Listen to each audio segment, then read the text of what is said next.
தாய் வீடு June 2025. Pope அரசியல். எழுதியவர் தேனா ஞாலசீர்த்தி மீனிலங்கோ. வாசிப்பவர் நிருஷா கனகசபை ஹரேந்திரன். அறிமுக குறிப்புகள். அண்மையில் கன்க்ளேவ் திரைப்படத்தை பார்த்துக் கொண்டிருந்தேன். அதில் ஒரு காட்சியில் அடுத்த பாப்பரசரை தெரிவு செய்வதற்காக கர்தினால்கள் கூடியிருக்கிறார்கள். அதில் ஒரு தொகுதி கர்தினால்கள் புகைப்பிடித்தபடி உரையாடுகிறார்கள். அதன் பின்னர் அவர்கள் அறைக்குள் செல்கிறார்கள். அத்தேவாலயத்தின் ஒரு கரையில் குவிக்கப்பட்ட சிகரெட் அடிக்கட்டைகளை நோக்கி காட்சி விரிகின்றது. என்ன, கர்தினால்கள் சிகரெட் குடிப்பார்களா என்ற கேள்வி என்னோடு படம் பார்த்துக் கொண்டிருந்த மனைவியிடமிருந்து வந்தது. இது திரைப்படத்தின் காட்சி என்றபோது இக்காட்சி குறித்து யாரும் முறையிடவில்லை. அதேவேளை இது யாரும் அறியா ரகசியமும் அல்ல. வத்திக்கான் ஒரு மாபெரும் அரசியல் அரங்கு. அது பாப்பரசர் என்ற புனித பதவியால் இழுத்து மூடப்பட்டுள்ளது, அவ்வளவே. பாப்பரசர் பிரான்சிஸின் மரணத்தை அடுத்து உலகளாவிய ஊடக வெளிச்சம் மரணித்த பாப்பரசர் பற்றியதாகவும் புதிய பாப்பரசரை தெரிவது குறித்ததாயும் இருந்தது. உலகளாவிய ரீதியில் நன்கறியப்பட்ட மிகவும் மதிக்கப்படுகின்ற ஒரு பதவி பாப்பரசருடையது. உலகெங்கும் இருக்கின்ற கத்தோலிக்கர்களின் தலைவராக அவர் அறியப்படுகின்றார். ஒரு நாட்டின் தலைவராகவும் இருக்கின்றார். அரசியல் ரீதியாக அதிகாரம் மிக்கதாயும் பிரதான ஆன்மீக அரங்காடியாயும் பாப்பரசர் பதவி நிகரற்றது. வெளித்தோற்றத்துக்கு ஒரு ஆன்மீக தலைவராக பாப்பரசர் இருக்கின்ற போதும் நடைமுறையில் அரசியல் அவரோடு பின்னி பிணைந்த ஒன்றாகவே இருந்து வந்திருக்கிறது. பாப்பரசர்களின் வரலாற்றை சற்று ஆழமாக நோக்கின் அது புலப்படும். ஐரோப்பாவின் மிக பழமையான அமைப்பான வத்திக்கான் இரகசியங்களின் உறைவிடமாகும்.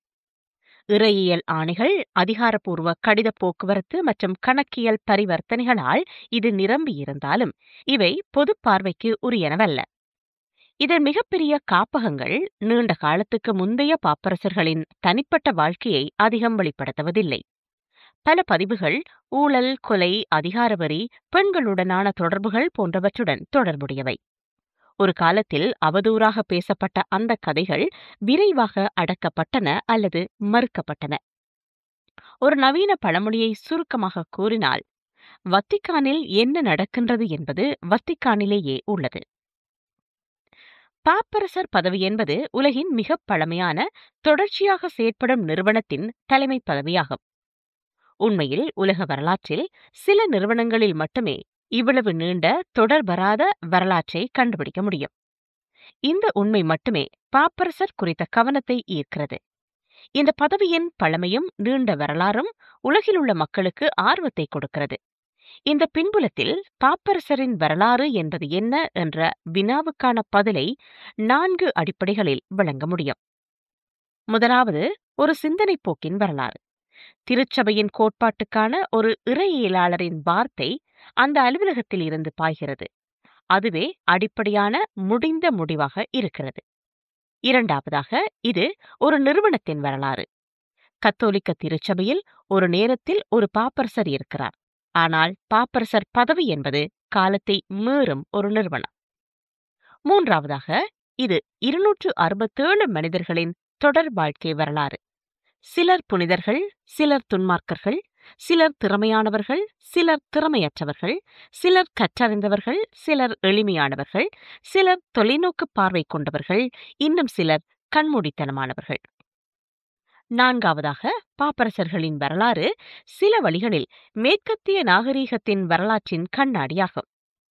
ஒவ்வொரு முக்கிய தருணத்திலும் திருப்பு முனையிலும் பாப்பரசர்கள் பங்கேற்பாளர்கள், ஊக்குவிப்பாளர்கள் அல்லது விமர்சகர்களாக இருந்தனர்.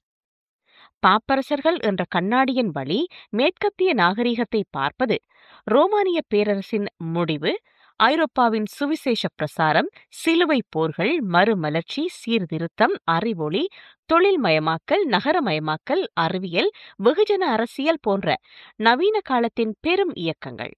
இறுதியாக உலகப் போர்கள் மற்றும் கம்யூனிசத்தின் சரிவு பற்றிய தனித்துவமான கண்ணோட்டங்களை நமக்கு திறக்கும். இந்த நீண்ட நெடிய வரலாற்றின் சில பக்கங்களை மட்டும் இக்கட்டுரை நோக்குகிறது. வரலாற்றின் பின் சென்று. கிறிஸ்துவ மதத்தில் பாப்பரசர் என்பது ரோமின் ஆயரான போப்பாண்டவரின் தலைமை பதவியை குறிக்கின்றது. இது கிறிஸ்தவ உலகில் மிக முக்கியமான மத தலைமை பொறுப்பாக கருதப்படுகிறது. பாப்பரசரின் தோற்றத்தை புரிந்து கொள்ள நாம் முதல் நூற்றாண்டு கிறிஸ்தவத்தின் ஆரம்ப காலத்துக்கு செல்ல வேண்டும். பாப்பரசின் அடித்தளம் புனித பேதுருவுடன் தொடர்புடையது. புதிய ஏற்பாட்டின்படி இயேசு கிறிஸ்து பேதுருவை தமது சீடர்களில் முதன்மையானவராக தேர்ந்தெடுத்து, நீ பேதுரு, இந்த பாறையின் மீது நான் என் திருச்சபையை கட்டுவேன் என்று கூறினார்.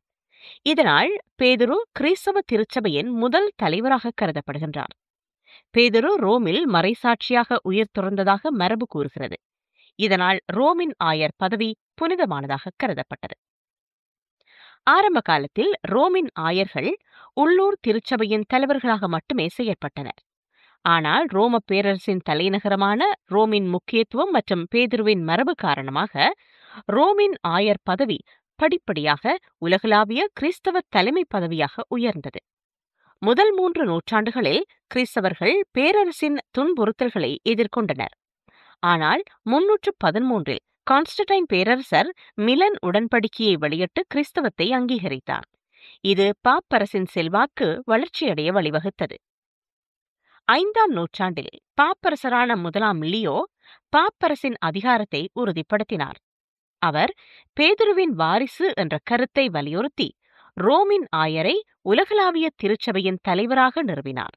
இதன் பின்னர் பாப்பரசு மேற்கைரோப்பாவில் மத மற்றும் அரசியல் அதிகார மையமாக மாறியது. பாப்பரசரை தேர்ந்தெடுக்கும் முறையான கர்தினால்கள் கூட்டம் பாப்பரசின் முக்கியமான அம்சமாகும். இதன் தோற்றம் 13ஆம் நூற்றாண்டில் தொடங்கியது. ஆனால் அதற்கு முன் பாப்பரசர் தேர்தல் முறைகள் பல மாற்றங்களை கண்டன. ஆரம்ப காலத்தில் பாப்பரசர்கள் உள்ளூர் மக்கள், மதகுருமார் மற்றும் உயர் குடியினரால் தேர்ந்தெடுக்கப்பட்டனர். இது அடிக்கடி அரசியல் தலையீடுகளையும் மோதல்களையும் ஏற்படுத்தியது. 1059 பாப்பரசர் 2ஆம் நிக்கலஸ் பாப்பரசர் தேர்தலை கர்தினால்கள் என்ற குழுவுக்கு மட்டும் ஒப்படைத்தார். இதுவே கர்தினால்கள் கூட்டத்தின் ஆரம்ப வடிவமாக கருதப்படுகிறது. ஆனால் 13ஆம் நூற்றாண்டு வரை தேர்தல் முறை ஒழுங்கற்றதாகவே இருந்தது. 1268 3ஆம் கிளமெண்ட் பாப்பரசரின் மரணத்துக்கு பின்னர் கர்தினால்கள் 2½ ஆண்டுகள் புதிய பாப்பரசரை தேர்ந்தெடுக்க முடியாமல் தவித்தனர்.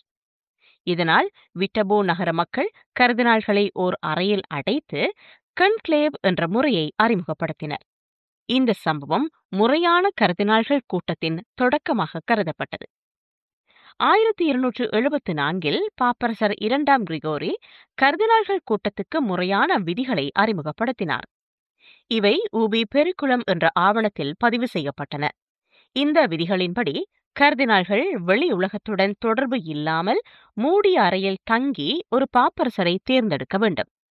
இந்த முறை இன்று வரை பின்பற்றப்படுகிறது. பாப்பரசர் மற்றும் கர்தினால்கள் கூட்டம் ஆகியவை கத்தோலிக்க திருச்சபையின் மைய அமைப்புகளாக உருவாகின. புனித பேதுருவின் மரபில் இருந்து தொடங்கி பாப்பரசு உலகளாவிய மத தலைமையாக மாறியது. கர்தினால்கள் கூட்டம் ஆரம்பத்தில் ஒழுங்கற்ற முறையில் இருந்தாலும் இன்று உலகின் மிகவும் மரபு வழி மற்றும் மர்மமான தேர்தல் முறைகளில் ஒன்றாக உள்ளது. இவை கிறிஸ்துவத்தின் வரலாறு மற்றும் அதன் நிறுவனங்களின் வளர்ச்சியை புரிந்து கொள்ள முக்கியமானவை. பாப்பரசரை சிறை வைத்த நெப்போலியன் 1809 ஜூலை 5ஆம் தேதி இரவு பிரெஞ்சு படைகள் ரோமிலுள்ள கொய்ரினல் அரண்மனையில் உள்ள தனியார் அடுக்குமாடி குடியிருப்புகளில் இருந்து 8வது ஃபயஸ் பாப்பரசரை கடத்தினர். அவர் அடுத்த 5 ஆண்டுகள் பேரரசர் நெப்போலியனின் கைதியாக இருந்தார். இது பாப்பரசருக்கும் பேரரசராக இருந்த நெப்போலியனுக்கும் இடையிலான முரண்பாட்டின் உச்சகட்ட விளைவாகும். பாப்பரசரின் ஒப்புதல் இல்லாமல் தனது பேரரசுக்குள் உள்ள அனைத்து ஆயர்களையும் தன்னால் நியமிக்க முடியும் என்ற பேரரசரின் கூற்றை அவர் ஏற்கவில்லை. இதனால் கோபமடைந்த பேரரசர் நடுநிசியில் சத்தமின்றி பாப்பரசரை கடத்தி இத்தாலிய கடற்கரை நகரமான சவோனாவில் சிறை வைத்தார். அங்கு 3 ஆண்டுகள் வெளித்தொடர்பின்றி பாப்பரசர் இருந்தார். சவோனாவின் துறைமுகத்தில் பிரித்தானிய கடற்படை கப்பல்களின் நடமாட்டம் அதிகரித்ததால் சிறையில் அடைக்கப்பட்ட பாப்பரசரை மீட்க ஆங்கிலேயர்கள் முயற்சி செய்யக்கூடும் என்று கடற்படை அதிகாரிகள் அஞ்சினர். 1812ஆம் ஆண்டில் பாப்பரசரை பாரிஸின் தெற்கே உள்ள ஒரு அரண்மனைக்கு மாற்ற முடிவு செய்யப்பட்டது. ஜூன் 9, 1812 அன்று மாலை பாப்பரசருக்கு கருப்பு ஆடை அணிவிக்கப்பட்டு யாருக்கும் தெரியாமல் அவர் அழைத்துச் செல்லப்பட்டார். இத்தாலியில் இருந்து பாப்பரசரை யாரும் கண்டுபிடிக்காமல் வெளியேற்றுவதே இதன் நோக்கமாக இருந்தது. 3 ஆண்டுகள் சிறைவாசம் மற்றும் தனிமைப்படுத்தலுக்குப் பிறகு பாப்பரசரின் உடல்நிலை கணிசமாக பலவீனமடைந்தது. பயணத்தின் மன அழுத்தமும் அசௌகரியமும் நிலைமையை மேலும் மோசமாக்கியது. 2 நாட்களுக்குப் பிறகு அவரது பயணம் பிரான்சையும் இத்தாலியையும் இணைக்கும் ஒரு முக்கிய அல்பைன் கணவாயான மோன்செனிஸை அடைந்தது. அதற்குள் பாப்பரசர் காய்ச்சலால் மயக்கமடைந்து ஆபத்தான நிலையில் இருந்தார். மோன்செனிஸ் விடுதியில் இருந்த துறவிகள் தங்களிடம் கொண்டுவரப்பட்ட கடுமையான நோய்வாய்ப்பட்ட பயணி வேறு யாருமல்லர், உலகளாவிய தேவாலயத்தின் தலைவர் என்பதை உணர்ந்து ஆச்சரியப்பட்டனர். இறக்கும் தருவாயில் இருந்த பாப்பரசருக்கு வைத்தியம் பார்த்தனர். நோயாளியின் நிலை மிகவும் மோசமாகி ஜூன் 11 அன்று துறவிகள் பாப்பரசருக்கு கடைசி மரியாதையை செலுத்தினர். பாப்பரசர் மரணத்தை நெருங்கிவிட்டதாக கர்னல் அன்டோயின் லாகோஸ் பாரிஸில் உள்ள காவல்துறை அமைச்சரிடம் தெரிவித்தார். இது ஆபத்தான செய்தியாக இருந்த போதிலும் அவர் தனது பயணத்தை முடிந்தவரை அவசரமாக தொடருமாறு கட்டளையிடப்பட்டார். காலம் சில விந்தைகளை செய்கிறது. பாப்பரசர் இறந்திருந்தால் நெப்போலியன் பாரிஸிலோ அல்லது அவிக்னானிலோ பிரெஞ்சு மற்றும் இத்தாலிய கர்தினால்களின் கூட்டத்தை கூட்டியிருப்பார் என்று தெரிகிறது. இங்கே அவர் தனது பேரரசுக்கு சார்பான பாப்பரசரை தேர்ந்தெடுக்க அவர்களை வற்புறுத்தியிருப்பார்.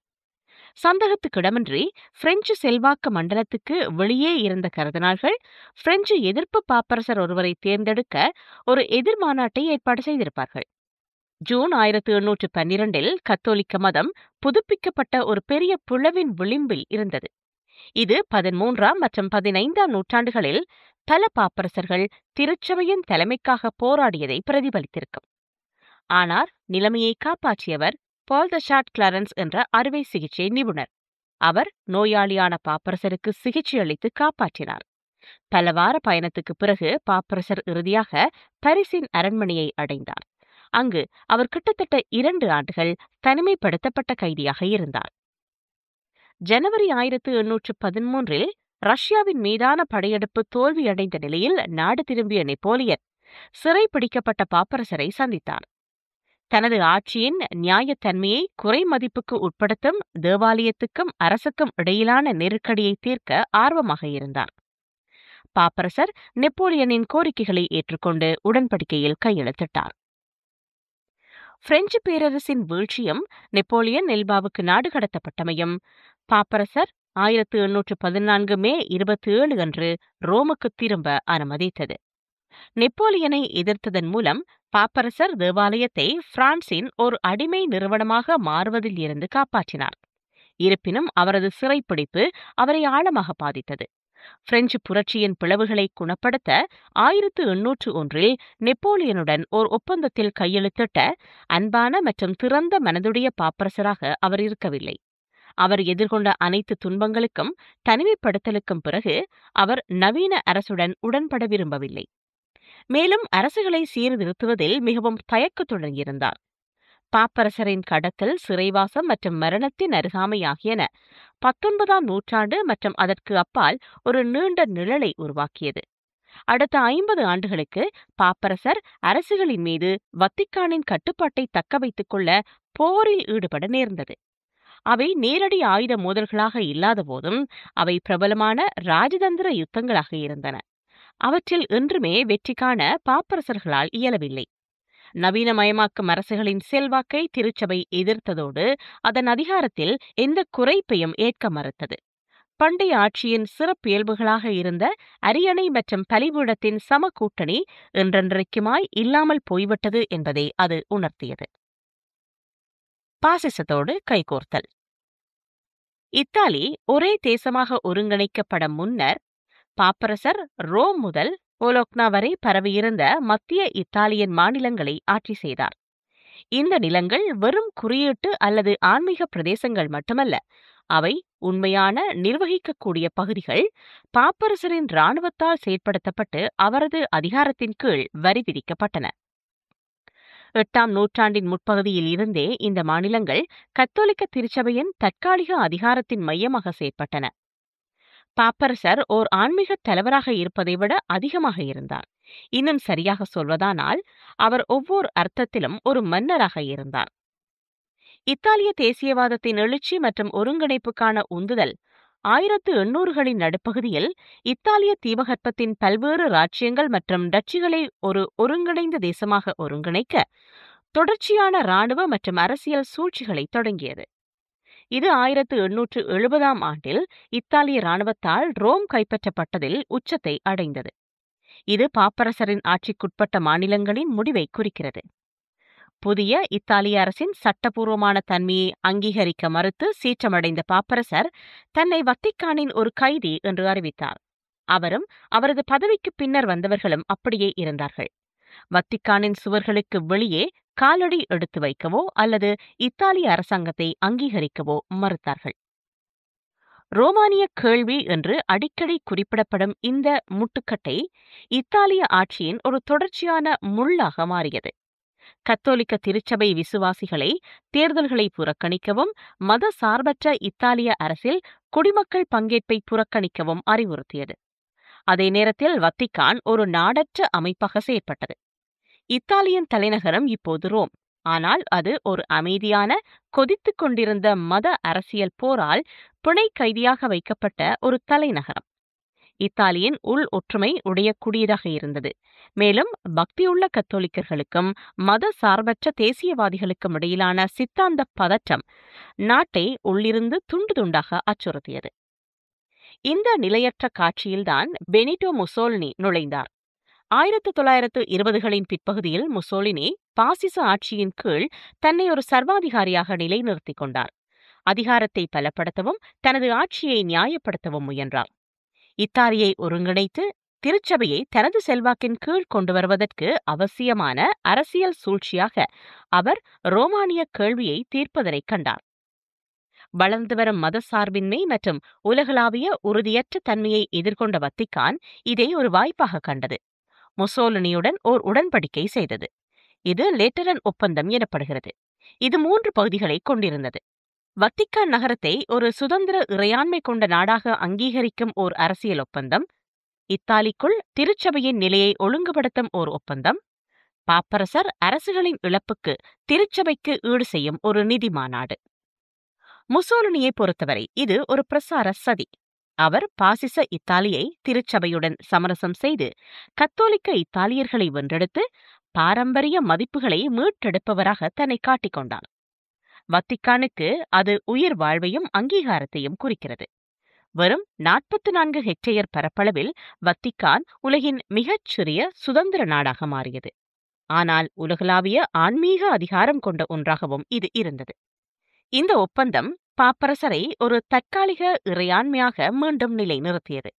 இது அரசு நிதியளிக்கும் கத்தோலிக்க கல்வி மற்றும் வரி விலக்குகள் உள்ளிட்ட சலுகைகளையும் வழங்கியது.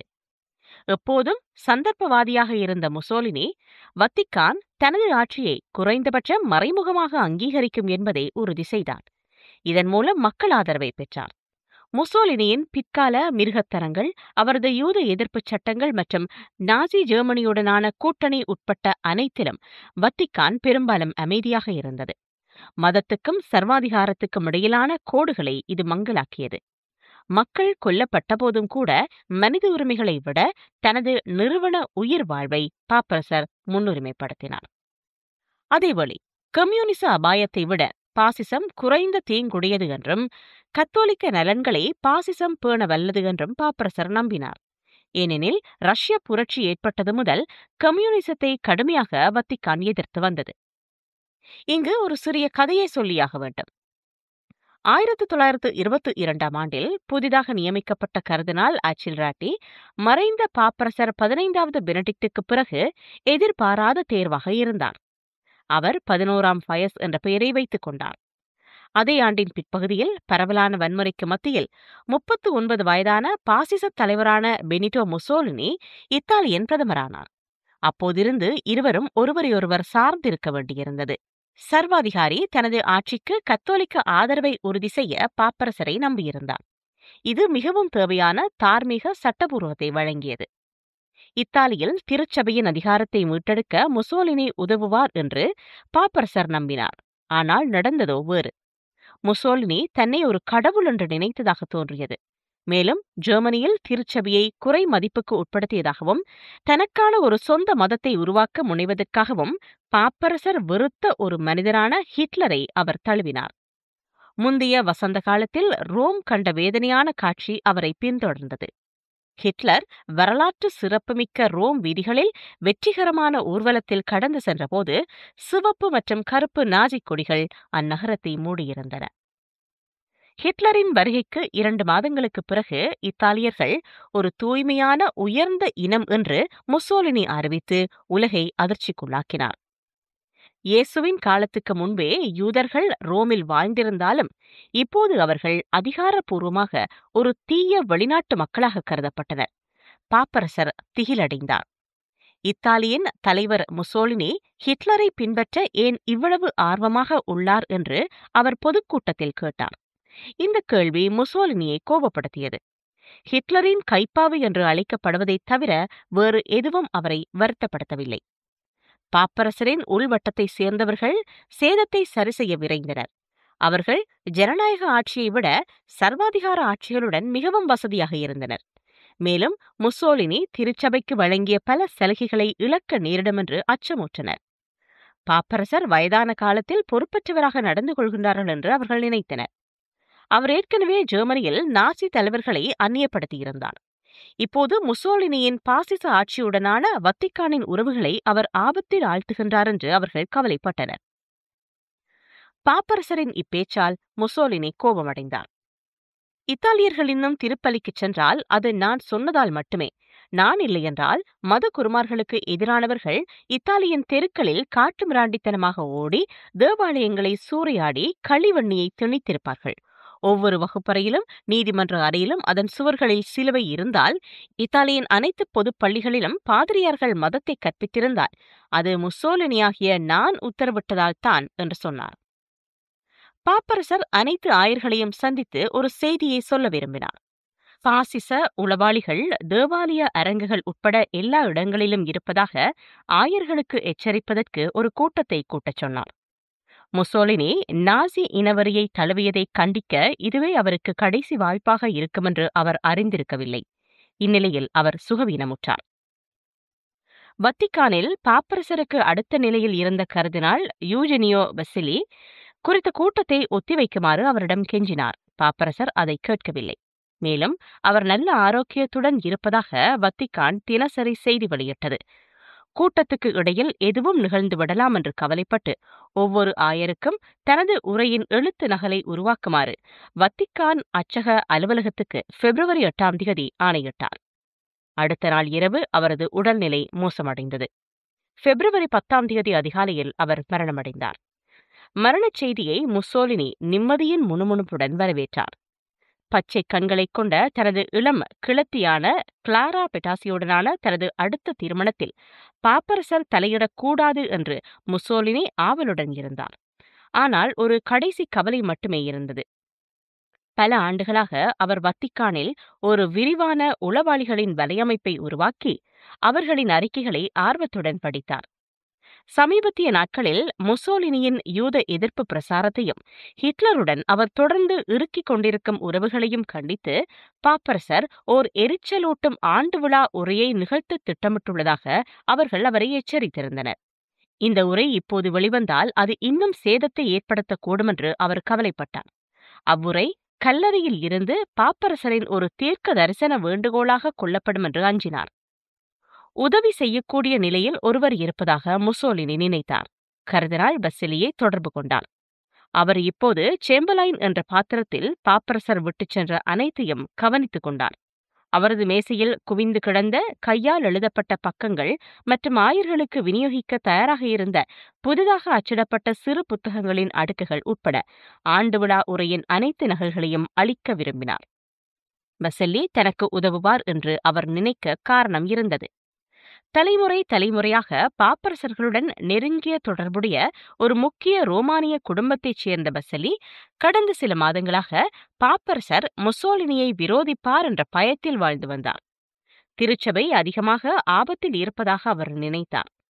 அதேவேளை தன்னை வெளியுறவு செயலாளராக நியமித்த மற்றும் பல வழிகளில் பதவி உயர்வு அளித்த பாப்பரசர் 11ஆம் வயசுக்கு நிறைய கடன்பட்டிருந்தார். ஆனால் அச்சபையை பாதுகாக்க இன்னும் பெரிய பொறுப்பு இருப்பதாக அவர் உணர்ந்தார். பாப்பரசரின் மேசையையும் அதில் உள்ளவற்றையும் முழுமையாக அகற்ற ஆணையிட்டார். பாப்பரசரது உரையின் அச்சிடப்பட்ட பிரதிகள் பறிமுதல் செய்யப்பட்டன. 3 வாரங்களுக்குப் பிறகு வத்திக்கானில் வெளியான வெள்ளை புகை புதிய பாப்பரசர் தெரிவானதை உலகுக்குச் சொல்லியது. வெள்ளை அங்கியில் புதிதாக உடுத்தி இரத்தின கிரீடத்துடன் உயரமான மெல்லிய கண்ணாடி அணிந்த ஓர் உருவம் தனது ஆசீர்வாதத்தை வழங்க வெளியே வந்தது. யூஜெனியோ வசெல்லி 12வது பயஸ் என்ற பெயருடன் பாப்பரசராக மக்கள் முன் தோன்றினார். பின்னர் பாப்பரசரும் பாசிசமும் கொஞ்சிக் குலாவியது வரலாறு. இது குறித்து வாசிக்க டேவிட் கர்சர் எழுதிய the Pope at war, the secret history of Pius XII, Mussolini and Hitler என்ற நூலை வாசிக்கலாம். வத்திக்கான் வங்கி 1942 ஜூன் 27 அன்று பாப்பரசர் 12வது பயஸ் மற்றும் பெர்னாண்டினோ நோகாரா ஆகியோரால் உருவாக்கப்பட்டதே வத்திக்கான் வங்கியாகும். இந்த வங்கி ஓர் இறையாண்மை கொண்ட அரசுக்குள் ஓர் இறையாண்மை நிதி நிறுவனமாகவே உள்ளது. இது வத்திக்கானின் வேறு எந்த நிறுவனத்துடனும் நிறுவன அல்லது திருச்சபை உறவுகள் இல்லாமல் தனித்துவமான ஒரு நிறுவனமாகும். எனவே தவறுகளை சரிசெய்ய அதை கட்டாயப்படுத்த முடியாது. வங்கியின் மிக மோசமான சர்வதேச சட்ட மீறல்களை கூட எதுவும் செய்ய முடியாது. எந்தவொரு வைப்புத் தொகையின் மூலத்தையும் வெளியிடுமாறு அதை கட்டாயப்படுத்தவும் முடியாது. வங்கி பாப்பரசரின் நேரடி அதிகார வரம்புக்குள் உள்ளது. அவர் அதை சொந்தமாக்குகிறார், அதை கட்டுப்படுத்துகிறார். வங்கியின் நுழைவாயிலை காக்க சுவிஸ் காவலர்கள் நிறுத்தப்பட்டுள்ளனர். மேலும் இதன் வெண்கல கதவுகள் முழு ரோமன் கத்தோலிக்க திருச்சபையின் நிர்வாகக் குழுவால் தேர்ந்தெடுக்கப்பட்ட உறுப்பினர்களுக்கு மட்டுமே திறக்கப்படுகின்றன. இதன் முதல் தலைவரான நோகாரா வங்கியின் பரிவர்த்தனைகள், வைப்புத் தொகை மற்றும் முதலீடுகள் உட்பட அனைத்து பதிவுகளையும் அளிக்கும் செயல்முறையை தொடங்கினார். இதனால் அதன் செயற்பாடுகள் பொது மற்றும் தனியார் ஆய்வுக்கு உட்பட்டவை அல்ல. வங்கியின் பரிவர்த்தனைகள் தொடர்பான தகவல்களை தேடும் எவரும் அதன் நிறுவன அமைப்பு கூட வத்திக்கான் ஆவண காப்பகங்களுக்குள் உள்ள வெற்றுக்கோப்பறைகளை தவிர வேறு எதையும் கண்டுபிடிக்கவில்லை. 3 தனித்தனி மற்றும் தனித்துவமான இயக்குநர்கள் குழுக்களுக்கு இடையே காகித ஓட்டத்தின் தடயங்கள் மட்டும் கிடைத்துள்ளன. ஒரு குழுவில் உயர் பதவியில் உள்ள கர்தினால்கள், 2வதில் சர்வதேச வங்கியாளர்கள் மற்றும் 3வதில் வத்திக்கான் நிதி அதிகாரிகள் உள்ளனர். ஆனால் இந்த பதிவுகளை கூட ஆய்வுக்கு அளிக்க முடியாது. அவை இறையாண்மை கொண்ட அரசின் இரகசிய ஆவணங்களாகவே இருக்கின்றன. அவை பாப்பரசரின் சிறப்பு அனுமதியுடன் மட்டுமே ஆராயப்பட முடியும். வத்திக்கான் ஆண்டுதோறும் நிதி அறிக்கைகளை கடமைக்காக மட்டும் வெளியிடுகிறது. லாபங்கள் மற்றும் இழப்புகளை காட்டும் அறிக்கைகள் முழுமையானதாக தெரிகிறது. இந்த வங்கி தவிர வத்திக்கானில் உள்ள ஒவ்வொரு நிறுவனத்தின் வருமானம் மற்றும் செலவுகள் பற்றிய நுணுக்கமான பதிவுகள் அவற்றில் உள்ளன. இந்த நிறுவனத்தின் பெயர் எந்த இருப்பு நிலை குறிப்பிலும் தோன்றாது. வெளியிடப்பட்ட அனைத்து அறிக்கைகளிலும் இந்த வங்கி குறித்த எந்தவொரு குறிப்பும் இருப்பதில்லை. ஆவண பாதையை பின்பற்றும் புலனாய்வாளர்கள் தவிர்க்க முடியாமல் ஒரு முட்டுச்சந்தை அடைகிறார்கள். அனைத்து உள் ஆவணங்கள் மற்றும் வெளிப்புற அறிக்கைகளிலும் வத்திக்கான் வங்கி தொடர்பான அனைத்து விடயங்களிலும் விலக்கு அளிக்கும் அறிக்கைகள் உள்ளன. அவை எப்போதும் வங்கியின் சிறப்புத்தன்மையை அப்படியே விட்டுவிடுதல், வங்கியை சேர்க்காமல் அல்லது வங்கியின் சட்ட அந்தஸ்துக்கு முழு மரியாதையுடன் போன்ற சொற்றொடர்களால் நிறுத்தப்படுகின்றன. அதன் இரகசிய செயற்பாடுகள் காரணமாக மில்லியன் கணக்கானவர்கள் தொடர்ச்சியாக இவ்வங்கியில் வைப்பு செய்கின்றார்கள்.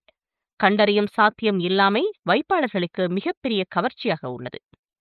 1940களில் அமெரிக்க உளவு நிறுவனமான CIA மற்றும் சிசிலியன் மாஃபியா போதைப்பொருள் வர்த்தகத்தின் மூலம் அவர்கள் பெற்ற சட்டவிரோத ஆதாயங்களை மோசடி செய்வதற்கும் ரோமன் கத்தோலிக்க திருச்சபை அதன் அரசியல் பணிக்கு நிதி அளிப்பதற்கும் இது சரியான இடமாக இருந்தது.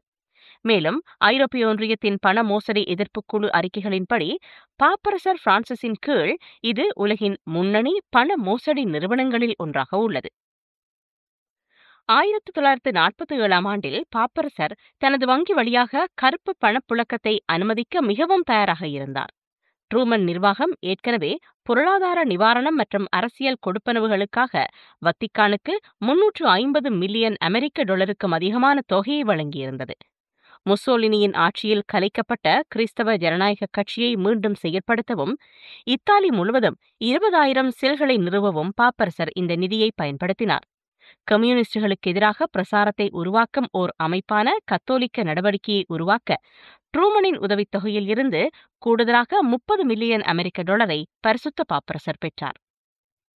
இத்தாலிய மக்களுள் 50% பேர் அப்போது இத்தாலிய கம்யூனிஸ்ட் கட்சியுடன் இணைந்திருப்பதால் அமெரிக்காவிடம் இருந்து இன்னும் மில்லியன் கணக்கான பணம் தேவைப்படும் என்பதை பாப்பரசர் உணர்ந்தார்.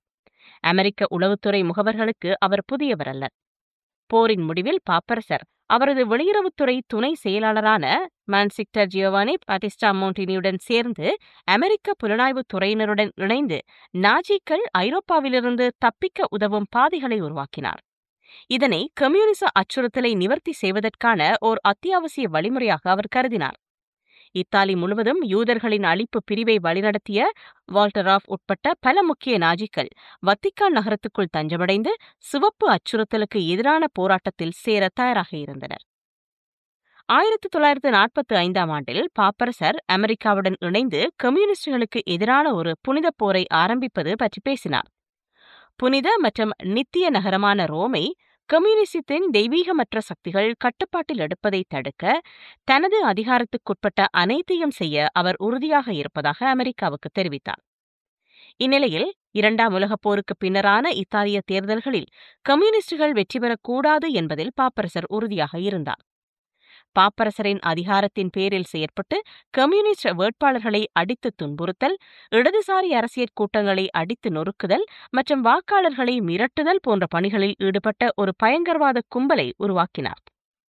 2ஆம் உலகப் போரின் முடிவில் மிகுதியான கையிருப்புகளில் இருந்து பணம், துப்பாக்கிகள் மற்றும் ஜீப்புகள் CIA-வால் இந்த கும்பலுக்கு வழங்கப்பட்டன.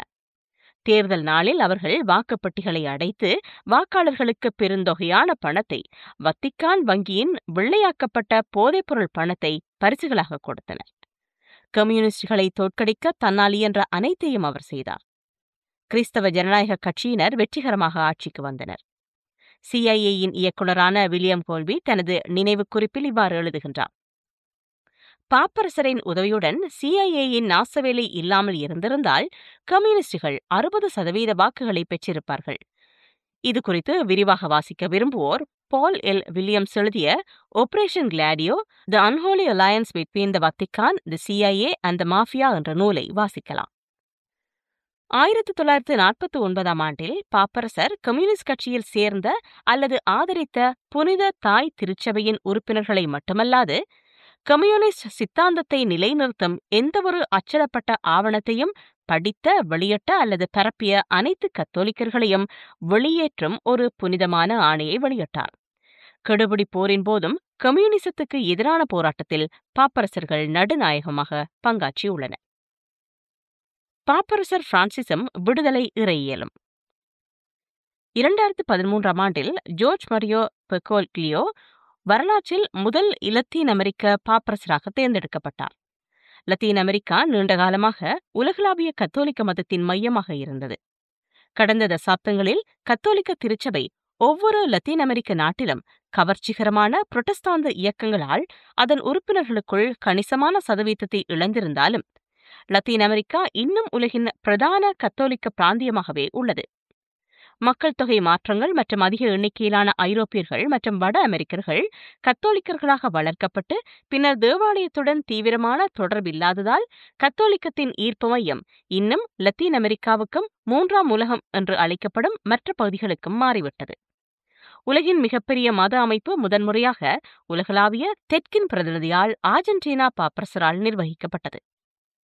லத்தீன் அமெரிக்க விடுதலை இறையியலாளர்களுக்கும் வத்திக்கானுக்கும் இடையிலான இறையியல் பிரச்சினைகள் குறித்து கருத்து வேறுபாடுகள் மற்றும் சண்டைகள் 20ஆம் நூற்றாண்டின் முக்கிய திருச்சபை உள்மோதல்களுள் ஒன்றாகும். கடந்த ஒரு நூற்றாண்டு காலமாக லத்தீன் அமெரிக்க விடுதலை இறையியலின் சர்ச்சைக்குரிய இழைகள் மற்றும் கருத்துக்கள் பரவுவதை எதிர்த்து போராட வத்திக்கான் முயன்றது. கத்தோலிக்க மரபு வழியிலிருந்து அவர்கள் விலகிச் சென்றதாக கூறப்பட்டாலும் லத்தீன் அமெரிக்காவில் விடுதலை இறையியல் மிகவும் செல்வாக்கு பெற்ற தத்துவார்த்த சிந்தனை போக்காகும். 2013ஆம் ஆண்டு ஆர்ஜென்டினாவைச் சேர்ந்த ஜோர்ஜ் மரியோ பெர்கோக்லியோ பாப்பரசராக தேர்ந்தெடுக்கப்பட்ட பிறகு உலக புகழ்பெற்ற திருச்சபை இயக்கத்துடனான அவரது தொடர்பு குறித்து கேள்விகள் எழுப்பப்பட்டன. இது திருச்சபையில் பல சர்ச்சைகளை ஏற்படுத்தியது. குறிப்பாக கெடுபிடி போரின் போது இயக்கத்தில் பலர் லத்தீன் அமெரிக்காவின் அரசியல் இடதுசாரிகளுடன் இணைந்தனர். அர்ஜென்டினாவில் பெர்கோக்லியோ 1970களில் இருந்தபோது விடுதலை இறையியலின் சக்தி வாய்ந்த எதிர்ப்பாளராக அறியப்பட்டவர். பாப்பரசர் பிரான்சிஸ் பதவியேற்ற ஒரு மாதத்திலேயே 1980இல் படுகொலை செய்யப்பட்டதில் இருந்து விடுதலை இறையியலுக்கான துறவி என்று புகழப்பட்ட எல் சல்வடோர் பேராயர் ஆஸ்கார் ரொமெரோவின் புனிதர் பட்டமளிப்பு செயல்முறையை தடுக்க முடிவு செய்தார். பாப்பரசர் பிரான்சிஸ் தனது இறுதி வரை விடுதலை இறையியலுடன் முரண்பட்டவராக இருந்தார். இருப்பினும் அவர் அதன் முக்கிய இறையியல் கவலைகளில் சிலவற்றை பகிர்ந்து கொள்கின்றார். ஆனால் அந்த கவலைகளை முன்னிலைக்கு கொண்டு வந்த விடுதலை இறையியல் கோட்பாட்டை அங்கீகரிக்க மறுத்தார். கெடுபிடி போருக்கு பிந்தைய காலத்தில் கம்யூனிசம் இனி ஒரு அச்சுறுத்தலாக இல்லாத, மார்க்சியம் திருச்சபையில் உள்ள அறிவு ஜீவிகளுக்கு இனி கவர்ச்சிகரமானதாக இல்லாத உலகில் வறுமை மற்றும் முதலாளித்துவத்தின் ஆதிக்கத்தில் பெரும் யதார்த்தத்தை பாப்பரசர் பிரான்சிஸ் எதிர்கொண்டார். ஆனால் பாப்பரசர் பிரான்சிஸ் 1960களில் முன்வைக்கப்பட்ட முன்னோடியான விடுதலை இறையியலில் எடுக்கப்பட்ட புதிய திசைகளிலிருந்து கூறுகளை உள்வாங்குகிறார். அதாவது புதிய தாராளமய சந்தை சித்தாந்தம் மற்றும் சுற்றுச்சூழல் மீதான இறையியல் விமர்சனம் போன்றவை. விடுதலை இறையியலின் கூறுகளை பாப்பரசர் பிரான்சிஸ் முன்னெடுத்தமையே அவரை ஏனைய பாப்பரசர்களிடமிருந்து வேறானவராக காட்டியது. சாதாரண மக்களின் பாப்பரசராக அவர் அறியப்பட்டது இதனாலேயே. ஆனால் இதற்கான அங்கீகாரத்தை இறுதி வரை விடுதலை இறையியலுக்கு பாப்பரசர் வழங்கவில்லை. இதற்கு ஆழமான காரணம் ஒன்று உண்டு. பாப்பரசர் பிரான்சிஸின் இருண்ட பக்கங்களுடன் அவை தொடர்புடையவை. அர்ஜென்டினாவில் இறைபணியாற்றிய போது பாப்பரசர் பிரான்சிஸ் இராணுவ சர்வாதிகாரத்தை ஆதரித்ததோடு மட்டுமல்லாமல் இராணுவ ஆட்சிக்குழுவுடன் இணைந்து களை எடுப்பதில் நேரடி மற்றும் உடந்தையாக பங்காற்றினார். இதன் மூலம் அர்ஜென்டினாவின் இராணுவ ஆட்சியை எதிர்த்த முற்போக்கான கத்தோலிக்க பாதிரியார்கள் மற்றும் சாதாரண மக்கள் கைது செய்யப்பட்டனர், சிறைவாசம் அனுபவித்தனர், சித்திரவதைக்குள்ளாகினர். எல்லாவற்றுக்கும் மேலாக பலர் காணாமற் போயினர். குறிப்பாக 1976இல் கொலை குழுக்களால் கடத்தப்பட்ட 2 பாதிரியார்கள் 5 மாதங்களுக்கு பிறகு சித்திரவதை செய்யப்பட்டு பின்னர் விடுவிக்கப்பட்டனர். இவர்கள் இருவரும் விடுதலை இறையியலை முன்னெடுத்தவர்கள். இவர்களை காட்டிக் கொடுத்ததில் பாப்பரசர் பிரான்சிஸின் பங்கு நன்கறியப்பட்டது. 2005ஆம் ஆண்டில் மனித உரிமை வழக்கறிஞர் மிரியம் பிரெக்மென் கர்தினால் ஜார்ஜ் பெர்கோக்லியோ மீது ஒரு குற்றவியல் வழக்கை தாக்கல் செய்தார். 1976ஆம் ஆண்டு 2 இயேசு சபை பாதிரியார்களை கடத்தியதில் இராணுவ ஆட்சிக்குழுவுடன் சதி செய்ததாக குற்றம் சாட்டினார். பல ஆண்டுகளுக்கு பிறகு சர்வாதிகார ஆட்சியில் இருந்து தப்பி பிழைத்தவர்கள் ஜார்ஜ் பெர்கோக்லியோ பாதிரியார்கள் மற்றும் அவர்களின் திருச்சபையின் 6 உறுப்பினர்களை கடத்தியதில் உடந்தையாக இருந்ததாக வெளிப்படையாக குற்றம் சாட்டினர். விடுதலை இறையியலை கடுமையாக எதிர்க்கும் நோக்கில் சர்வாதிகாரத்துடன் ஜார்ஜ் பெர்கோக்லியோ கைகோர்த்தார் என்பதே விடுதலை இறையியலாளர்களின் கருத்தாகும். இந்த கரை இன்னமும் பாப்பரசரின் மேல் உள்ளது. பாப்பரசர் மரணித்திருக்கலாம், மரணம் ஒருவரை புனிதராக்காது. நிறைவு குறிப்புகள். கன்க்ளேவ் திரைப்படத்தில் தூய இறைப்பணியாளரை தெரியும் முயற்சி தொடர்ந்து தோல்வியடைந்து வரும் நிலையில் அடுத்த பாப்பரசரை தெரிய இயலாத நிலை ஏற்படுகிறது. அத்தேர்தலை நடத்தும் தலைமை கர்தினால் குற்றமற்றவரே பாப்பரசராக வரவேண்டும் என்பதில் உறுதியாக இருக்கின்றார். அவருக்கு ஒரு கர்தினால் சொல்லும் வார்த்தைகள் முக்கியமானவை. தூய்மையானவரை தேடாதீர்கள், ஒவ்வொருவருக்கும் பின்னால் ஓர் அழுக்கு படிந்த கதையுண்டு. போப் அரசியலை நோக்கின் இந்த வரிகளின் உண்மைத்தன்மை புரியும். இக்கட்டுரையை பைபிளின் வாசகத்துடன் நிறைவு செய்வது பொருத்தம். கள்ள தீர்க்கதரிசிகளை குறித்து எச்சரிக்கையாயிருங்கள். அவர்கள் ஆட்டுத்தோலை போர்த்திக் கொண்டு உங்களிடம் வருகிறார்கள். ஆனால் உள்ளுக்குள் அவர்கள் கொடிய ஓநாய்கள். அவர்களுடைய கனிகளைக் கொண்டே நீங்கள் அவர்களை அடையாளம் காண்பீர்கள். முச்செடிகளில் இருந்து திராட்சை பழங்களையும் முச்செடிகளில் இருந்து அத்தி பழங்களையும் பறிக்கிறார்களா?